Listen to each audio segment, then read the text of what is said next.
और एक बार भगवान द्वारकाधीश और अर्जुन जी दोनों घूम रहे थे नदी के किनारे। उसी समय एक कन्या यमुना जी के किनारे तपस्या करती बैठी दिखी। तो अर्जुन जी से कहा, जरा पूछो देवी जी किसके ध्यान में बैठी हैं। अर्जुन जी नजदीक तक गए। देवी जी राम राम। राम राम महाराज, किसका ध्यान कर रही हो? कौन हो तुम?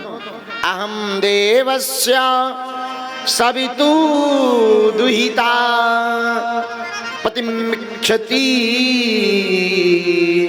विष्णुं वरेण्यं वरदं तपः परमं स्थिता।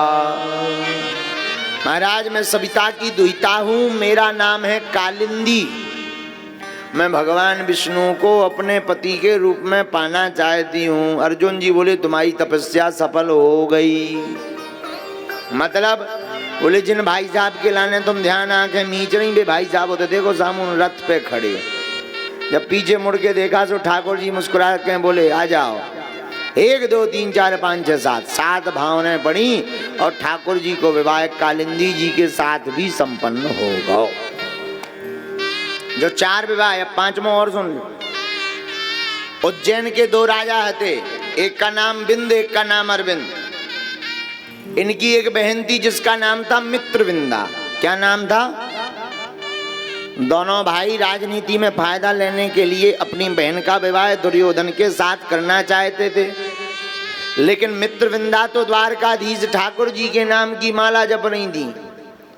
स्वयंवर हुआ तो भाइयों ने कान में कह दिया बहन को कि जयमाला डाल देना दुर्योधन के गले में। दुर्योधन सज बज करके आया पालकी वालकी लेकर, इसमें हम दुल्हन ले जाएंगे मित्रविंदा को। तो दुर्योधन बैठा सब धज करके, लेकिन ठाकुर जी भी आए। और ठाकुर जी आए तो जो माला डलनी थी गले में दुर्योधन के, डल गई हमारे ठाकुर जी के गले में। भगवान दुर्योधन की तरफ देख के बोले वो पालकी है, या तो हमें दे दो या तुम ओढ़नी ओढ़ के बैठ के जाओ। हम सोचे चले। 1 2 3 4 5 6 7 भावनाएं पड़ी हो भगवान को। 5वां ब्याह संपन्न होगा। बोलो द्वारकाधीश की। अब जरा 6वां सुन लो। कौशल नरेश थे एक राजा, जिनका नाम था नग्नजित।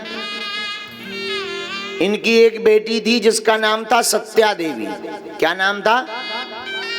7 बड़े बड़े बलवान बलिष्ठ बैल थे राजा के पास। राजा ने प्रण लिया कि जो भी व्यक्ति एक बार में 7 बैलों को नाथ देगा, उसी के साथ हम अपनी बेटी की एक सुंदर कन्या बेटी का विवाह कर देंगे। बड़े बड़े योद्धा आए ब्याह के चक्कर में। बैलन को नाथने के लिए एक रस्सी में बांधना था 7 बैलों को। बैल इतने बलवान के एक हम बांधे तो दूसरों पेट फाड़ दे, सींग मार कर। आधे अस्पताल में पहुंच गए पहलवान। अब को उजाई ना डरन के मारे, कही भैया महाराज तुम्हारी बिटिया को अब ब्याह नहीं होने, को मरन जावे। बैल इतने खतरनाक है, कहूँ पेट फाड़ दे, कहूँ हाथें फाड़ दे, कहूँ हाथ पांव तोड़ दे। भगवान बोले जो रजिस्ट्रेशन भी हमारे नाम को आए। सोई हमारे ठाकुर जी पहुंचे, बिना बताए 7 रूप बनाए ठाकुर जी ने, और एक रस्सी में पूरे बैलों को नाथ दिया। और 1 2 3 4 5 6 7 भावनाएं परियों। 6वां ब्याह भी भगवान को होगा। अब 7वां सुन लो। भगवान श्री ठाकुर जी की युगल सरकार की एक दूर की बुआ जी, जिनका नाम था सुतकीर्ति। इनकी बेटी थी जिनका नाम था भद्रा। तो ये चाहती थी सुतकीर्ति जी के भगवान के साथ हमारा कोई प्रगाढ़ संबंध जुड़ जाए, नजदीक का, करीब का। अब करीब का संबंध कैसे जुड़े? सोई इन्होंने अपनी बेटी भद्रा का विवाह ठाकुर जी के साथ करवा दिया। 1 2 3 4 5 6 7 भावनाएं परियों भगवान को। 7वां विवाह भी संपन्न हो गो। 8वां और सुन लो। एक बार एक व्यक्ति ने एक चक्र में मछली को फंसाया, उस चक्र में घुमा दिया, नीचे जो है जल भर दिया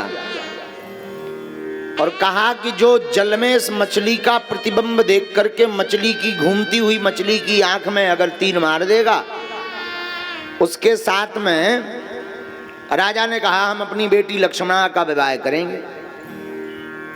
तो बहुत से लोग गए, तो अब जल में परछाई में देखना है प्रतिबिंब में, और तीर मारना है ऊपर, वो भी आंख में।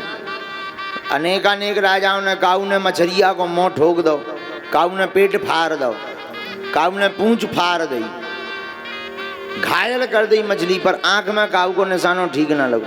ठाकुर जी बोले लगा थे जो भी रजिस्ट्रेशन हमारे नाम को आए। तो हमारे भगवान पहुंचे, उनने नीचे प्रतिबिंब में देखा मछली को, एक तीर मारो तो मछली की एक आंख की माए उसे ही घटा डरो दिखाना दूर। और 1 2 3 4 5 6 7 भावने पर ही भगवान को 8वां विवाह भी संपन्न हो गो।